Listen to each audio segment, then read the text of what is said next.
BRS హయాంలో చేసిన రుణమాఫీ రైతులు తీసుకున్న రుణ వడ్డీలకే సరిపోయిందన్నారు కాంగ్రెస్ ఎమ్మెల్సీ జీవన్ రెడ్డి. ఇక ఏకకాలంలో రుణమాఫీ చేసిన ఘనత కాంగ్రెస్కే దక్కిందన్న జీవన్ రెడ్డి బీజేపీకి రైతులకు రుణమాఫీ చేసే ఆలోచన లేదని విమర్శించారు. ఇక రేషన్ కార్డుల జాబితాలో పేరు రాని వారు ఆందోళన చెందవద్దని, ప్రక్రియ నిరంతరం కొనసాగుతుందని అన్నారు. ఈ రెండు కల్పింప చేయడం ప్రభుత్వ బాధ్యత.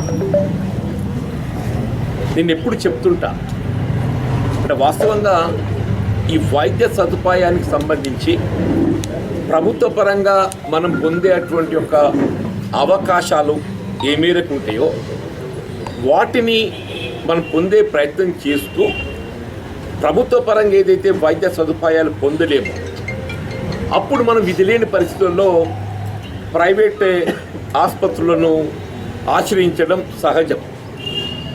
కానీ మనం ఏం చేస్తున్నామంటే మన ప్రభుత్వ పరంగా వైద్య సదుపాయం పొందే అవకాశం ఉన్నప్పటికీ కూడా సరే మనలో ఉండేటువంటి ఒక ఆతృత, ఒక మంచి వైద్య సదుపాయం పొందాలి అనేటువంటి ఒక భావనతోని ప్రైవేట్ ఆసుపత్రులను ఆశ్రయిస్తున్నాం. దాంతో ఏమవుతుంది, ఆర్థికంగా మన మీద భారం అవుతుంది. ఈ ఆర్థిక భారాన్ని ఏదైతుందో ప్రభుత్వం కొంతమేర సాయం చేయాలని